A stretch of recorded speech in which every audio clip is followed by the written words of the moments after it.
Role sir.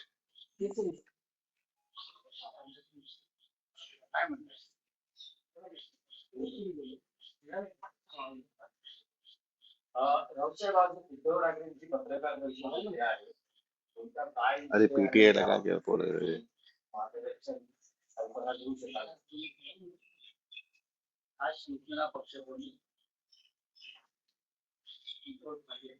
बरोबर आहे.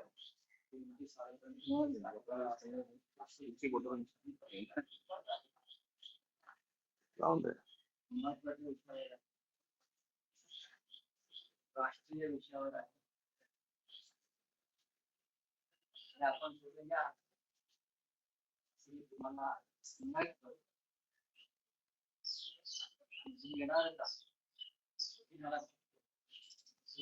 देशामध्ये कुठे घडामोडी घडवल्या जातात. सरकार निष्क्रिय आहे, निर्गुण आहे.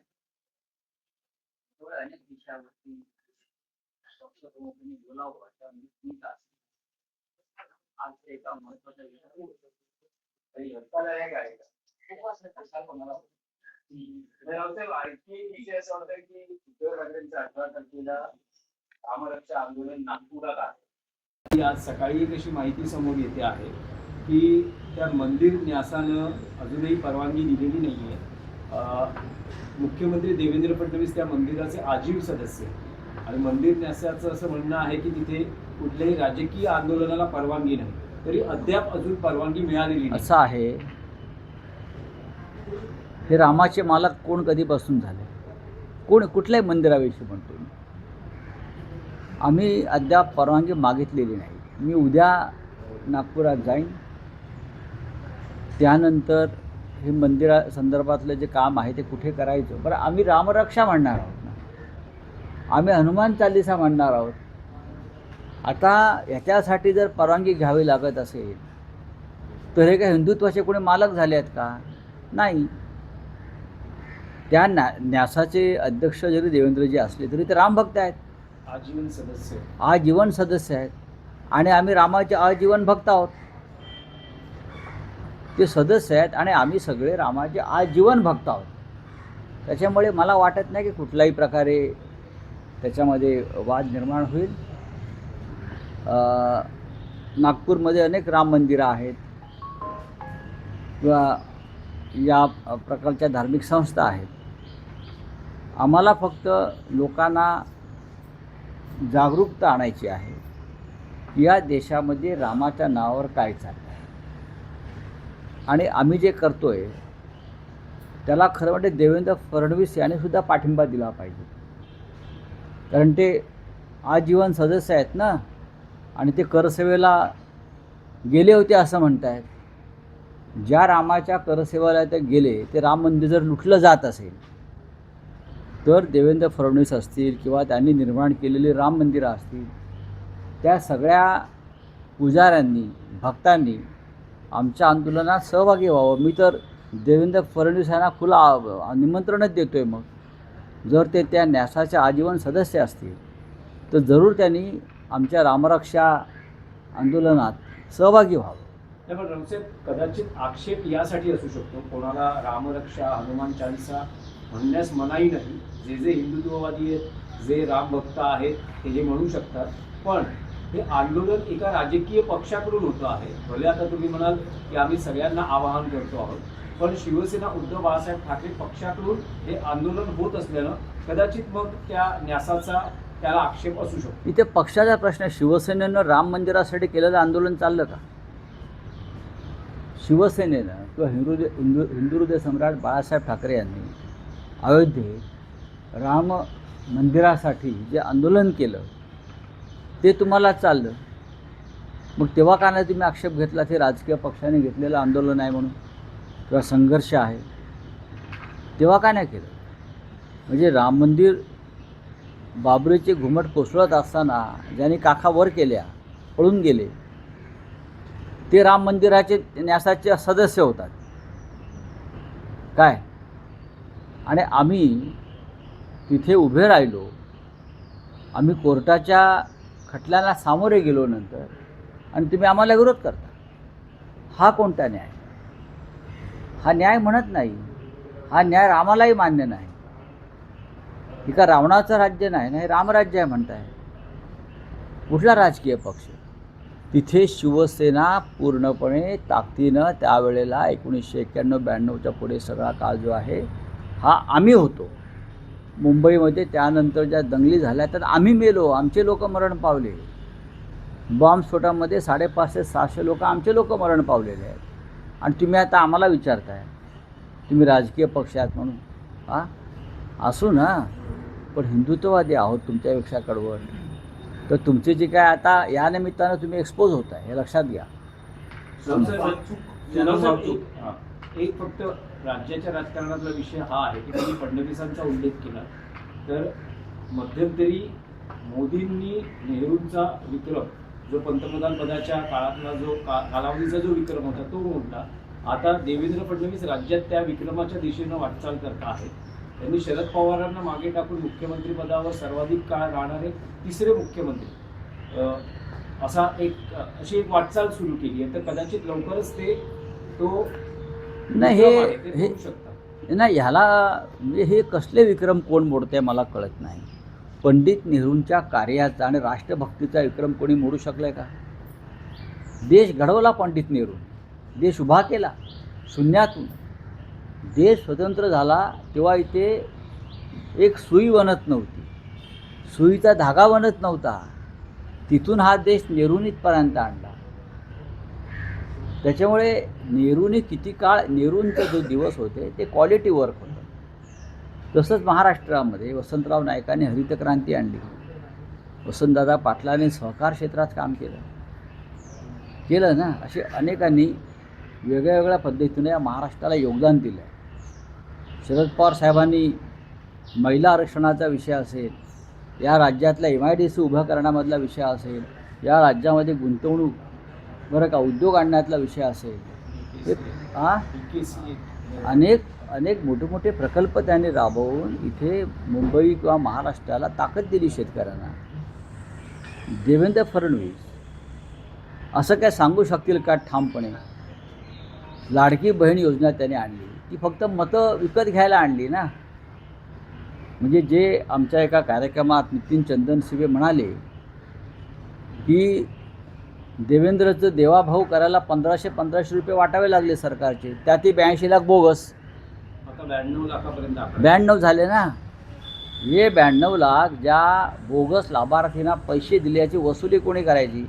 याची वसुली राज्याचे मुख्य सचिव, तेव्हाचे राज्याचे अर्थ सचिव आणि संपूर्ण कॅबिनेट तेव्हाचं, त्यांची वैयक्तिक संपत्ती जप्त करून हे 92 लाख लाभार्थींना वाटलेले जे पैसे रक्कम आहेत कोट्यावधी ती वसूल केली पाहिजे.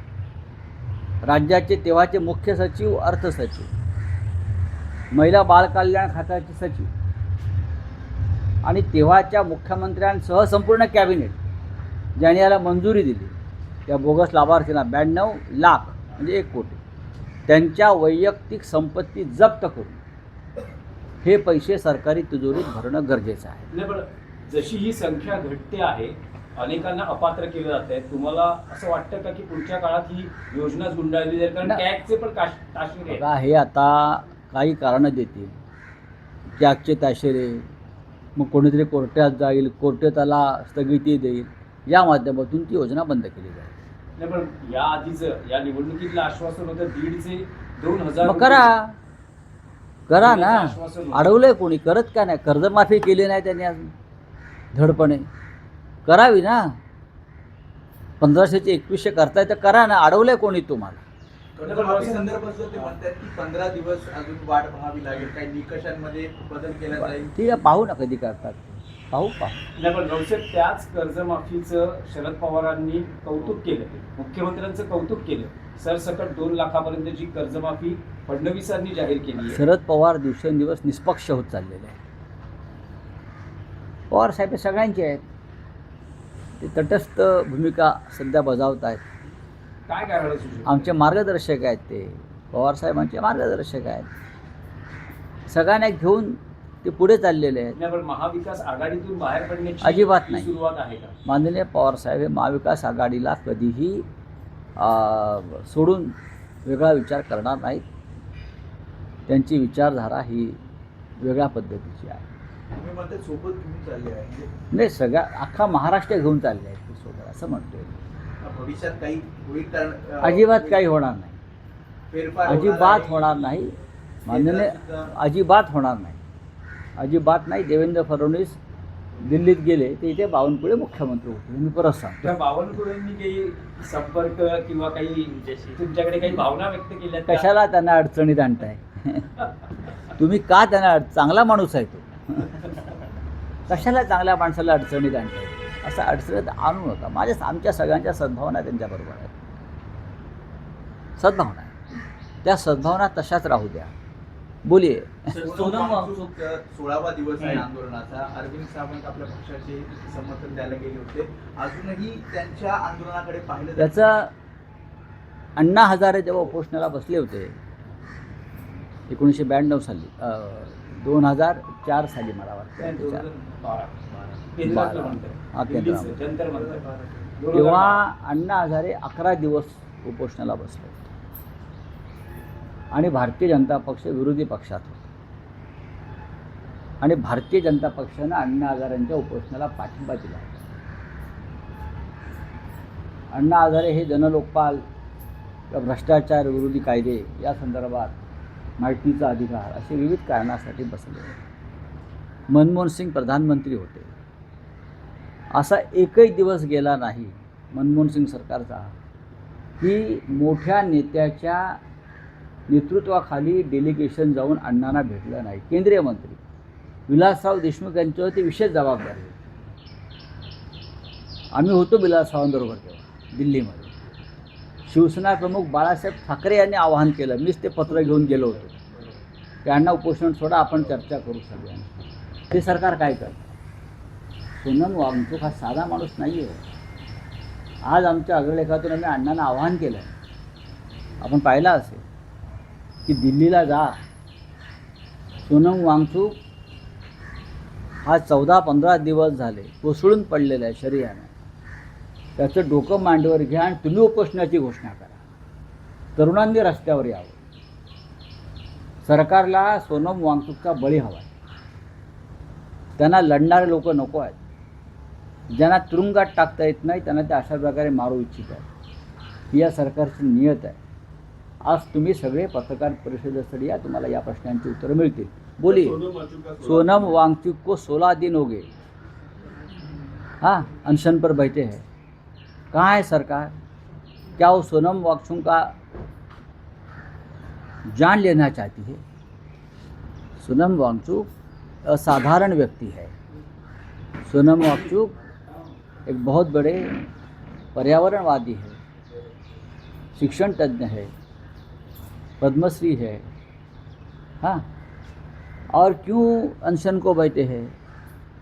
तो भाई ये धर्मेंद्र प्रधान आपके जो एजुकेशन मिनिस्टर है, उनके कार्यकाल में जो भ्रष्टाचार हुआ है, नीट जैसे राष्ट्रीय परीक्षा के पेपर लीक हो गए हैं, बहुत से बच्चों ने आत्महत्या की है, उनका जीवन उद्ध्वस्त हो गया है, उनके लिए उनका अनशन चालू है.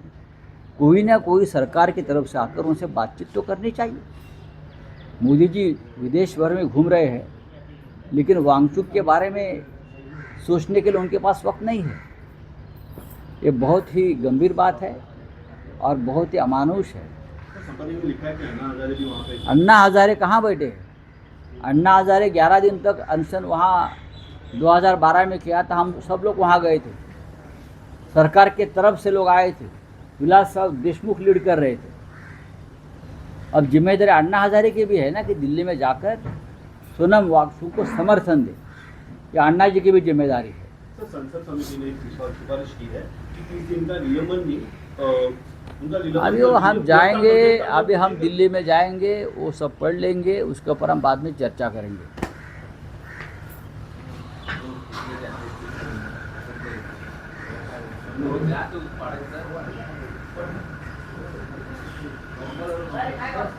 दैवत हिंदू.